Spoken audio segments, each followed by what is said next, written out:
pusong Pilipinong hindi kailanman umatras.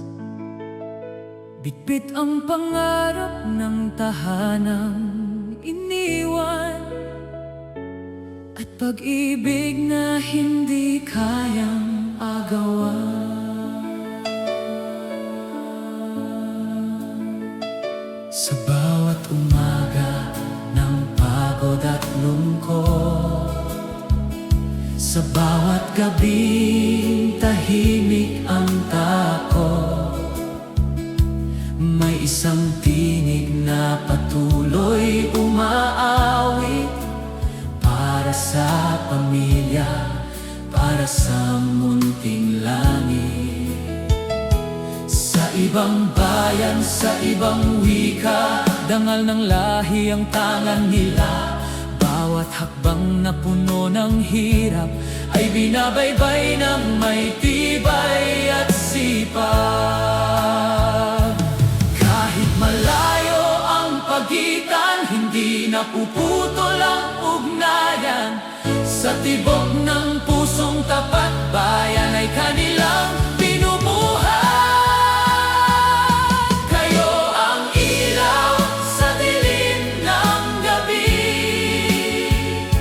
kayo ang lakas ng lahing kaigitig.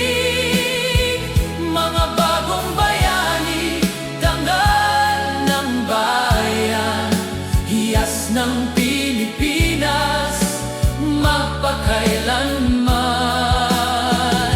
Sa dagat, sa lupa, saan man naroon, pag-asa ng bayan ay inyong itinanim. Bayani kayong tahimik, ngunit tunay, kayo ang tanglaw ng buhay.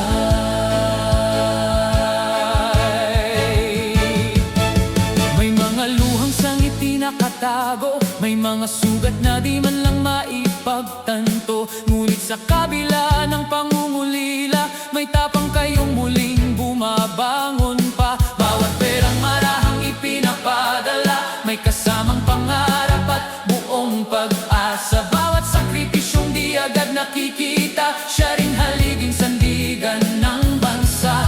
Sa bawat unos na dumarating, kayo ang lakas na sumasalo sa hangin. Sa bawat bukas na sumisikat, pagmamahal ninyo ang nagliliwanag. Kayo ang ilaw sa dilim ng gabi, kayo ang lakas ng lahing kaigitig.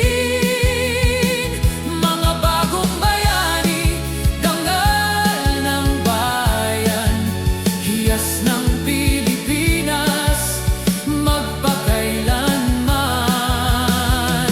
Sa dagat, sa lupa, saan man naroon, pag-asa ng bayan ay inyong itinanim.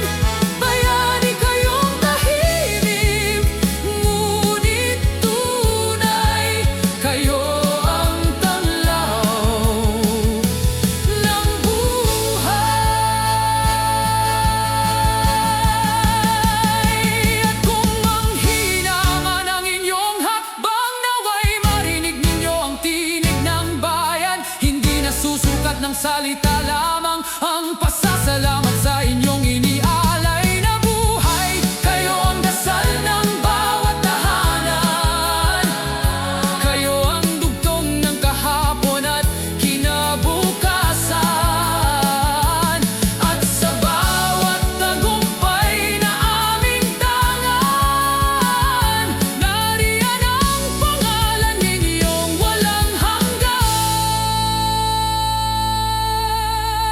Hindi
minamahal. Kayo ang